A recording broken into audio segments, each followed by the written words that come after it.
اعوذ باللہ من الشیطان الرجیم بسم اللہ الرحمن الرحیم۔ انسان چونکہ مالی لحاظ سے ایک درجے پر نہیں ہوتے، اسی لیے روزی کمانے کے جو مختلف طریقے اختیار کیے جاتے ہیں ان میں سے ایک یہ بھی ہے کہ غریب انسان کسی نسبتاً خوشحال شخص کی خدمت کر کے اس خدمت کے عوض اس سے مال یا ضروریات زندگی حاصل کرے۔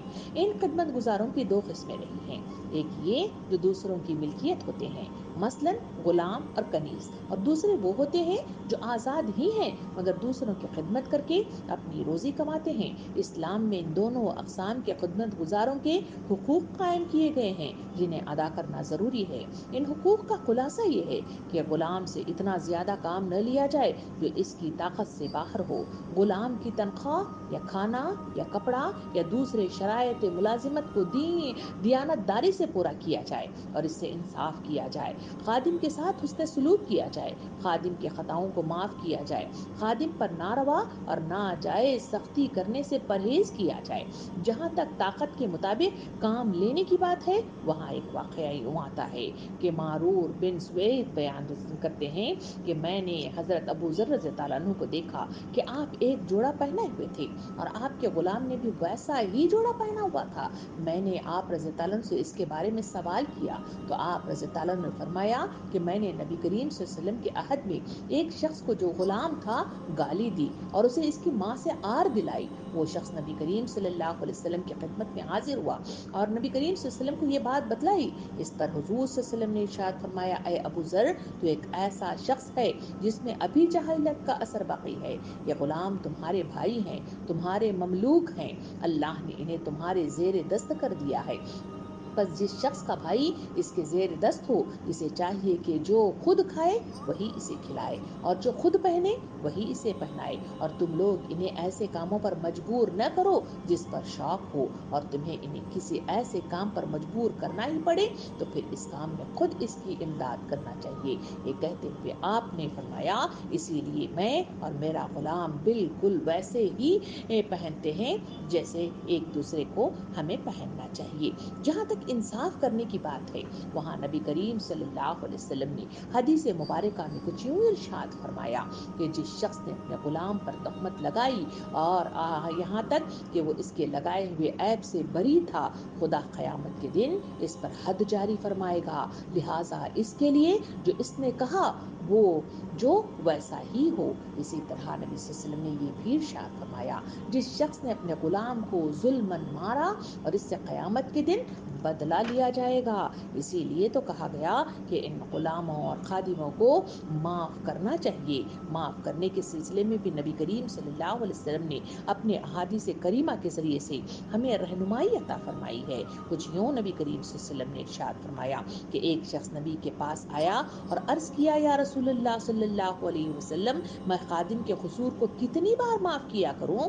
نبی صلی اللہ علیہ وسلم خاموش رہے۔ اس نے پھر عرض کیا، یا رسول اللہ، میں خادم کے قصور کو کتنی بار معاف کروں؟ آپ صلی اللہ علیہ وسلم نے ارشاد فرمایا، ہر روز 70 مرتبہ۔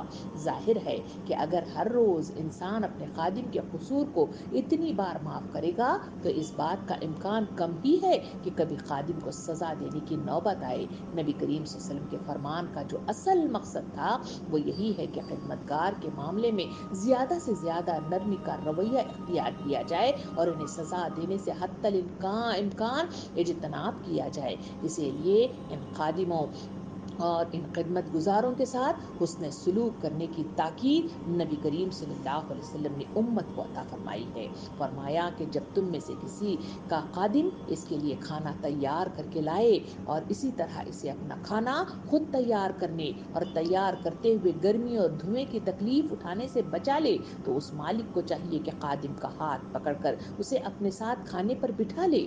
پھر اگر اسے یعنی مالک کو ایسا کرنے سے انکار ہو یا خادم تواضع کے باعث مالک کے ساتھ کھانا کھانے سے انکار کر دے تو مالک کو چاہیے کہ ایک لقمہ ہی لے کر اسے کھلا دیا کرے۔ اسی وجہ سے رافع بن مکیز بیان کرتے ہیں کہ نبی صلی اللہ علیہ وسلم نے فرمایا کہ غلاموں کے ساتھ حسن سلوک سے پیش آنا باعث برکت ہے اور بد خلقی باعث نحوست ہوتی ہے۔ اسی لیے خادموں کے ساتھ اور اپنے خدمت گزاروں کے ساتھ جو ہماری خدمت کرتے ہیں ان کے ساتھ سخت سختی کرنے کی ممانعت کی گئی ہے۔ اسی وجہ سے تو نبی کریم صلی اللہ علیہ وسلم نے ارشاد فرمایا کہ 3 صفات ایسی ہیں جس میں وہ ہوں خدا اس کی موت آسان کر دے گا اور اسے جنت میں داخل کر دے گا۔ ایک کمزور کے ساتھ نرمی کرنا، دوسرے والدین کے ساتھ شفقت کا سلوک کرنا۔ رمضان کا مہینہ نبی کریم صلی اللہ علیہ وسلم نے شہر مواسات فرمایا ہے۔ یہ اپنے جیسے انسانوں، اپنے بھائیوں اور بہنوں کے ساتھ ہمدردی اور غمخواری کا مہینہ ہے۔ خاص طور پر یہ معاش و رزق کے دائرے میں ایک دوسرے کی تنگیوں، محرومیوں، پریشانیوں اور دکھوں میں شرکت اور مدد خدمت کا مہینہ ہے۔ آپ کی اپنی بھوک پیاس جہاں آپ میں تقوی اور ضبط نفس اور امر الہی کی اطاعت اور صبر کی صفات پیدا کرنے کا ذریعہ بن سکتی ہیں۔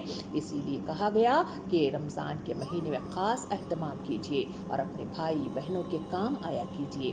یاد رکھیے کہ گناہوں کی مغفرت، جنت سے رہائی، حوض کوثر سے سیرابی، جنت میں داخلہ جیسے انتہائی عظیم انعامات مخلوق خدا کی خدمت سے ملتے ہیں، اور ان کو اعزاز رسانی سے نماز، روزے اور صدقات کے بڑے بڑے ڈھیر ضائع ہو جاتے ہیں۔